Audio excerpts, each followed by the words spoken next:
बेकायदा पब हुक्का पार्लरला स्थानिक पोलीस ठाणे जबाबदार. आमदार संजय केळकर यांची पोलीस आयुक्तांशी चर्चा. ठाण्यातील बेकायदेशीर पब हुक्का पार्लर आणि डान्स बार प्रकरणी स्थानिक पोलीस ठाण्यांना जबाबदार धरण्यात येईल. तसेच या अवैध व्यवसायांवर कारवाई करण्यासाठी स्वतंत्र कक्ष स्थापन करण्यात आल्याची माहिती आयुक्त आशुतोष डुमरे यांनी आमदार संजय केळकर यांना दिली आहे. पुणे येथील दुर्घटनेनंतर ठाण्यातील बेकायदेशीर डान्स बार, पब, हुक्का पार्लर पुन्हा चर्चेत आले असून आमदार संजय केळकर यांनी याबाबत पोलीस आयुक्त आशुतोष डुमरे यांची भेट घेत ठोस कारवाई करण्याची मागणी केली आहे. त्यावेळी त्यांच्या मागण्या मान्य करत श्री डुमरे यांनी अशा अवैध व्यवसायांना त्या विभागातील स्थानिक पोलीस ठाणे जबाबदार राहतील असे सांगून संबंधित पोलीस अधिकाऱ्यांवरती कारवाई करण्यात येईल असे आश्वासन केळकर यांना दिले आहे. गेली 2.5 ते 3 वर्षापासून आमदार संजय केळकर ठाण्यातील तरुण पिढ्यांना उद्ध्वस्त करणाऱ्या बेकायदेशीर डान्स बार, पब आणि हुक्का पार्लर या अवैध व्यवसायांविरुद्ध महापालिका आणि पोलीस प्रशासनाकडे पाठपुरावा करत आहेत.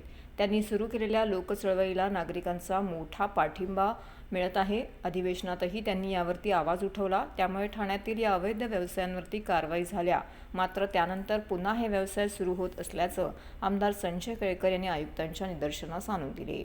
या भेटीत केळकर यांनी केलेल्या मागण्या मान्य करत डुमरे यांनी यापुढे संबंधित पोलीस ठाण्यावरती जबाबदारी निश्चित करून त्यांच्यावर कारवाई करण्यात येईल असे सांगितले. तर या अवैध व्यवसायांवरती नियमित आणि ठोस कारवाई करण्यासाठी स्वतंत्र कक्ष सुरू करण्यात आल्याची माहिती देखील त्यांनी दिली आहे.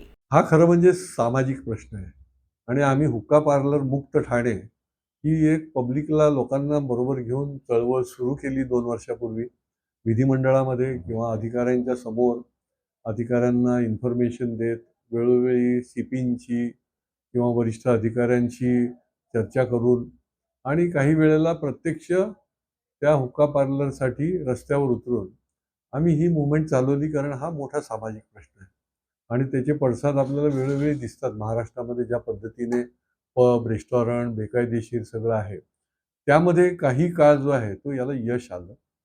आपण जे म्हणताय तसं नाही आहे. त्याला यश आलं. जवळजवळ 70-75% हुक्का पार्लर या शहरामध्ये पूर्णपणे बंद होते.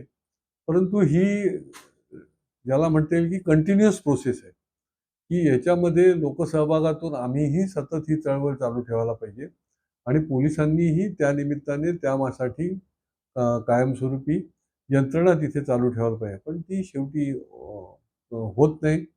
अधिकारी बदलले की आपल्याला वेगळं बघायला मिळतं. कारण शेवटी हा नेक्सस आहे आणि याच्यामध्ये केवळ डिपार्टमेंट नाही तर अनेक लोक या सगळ्या अवैध कामामध्ये गुंतलेले आहेत, की ज्याच्यामध्ये पैसे आहेत, हप्ते आहेत.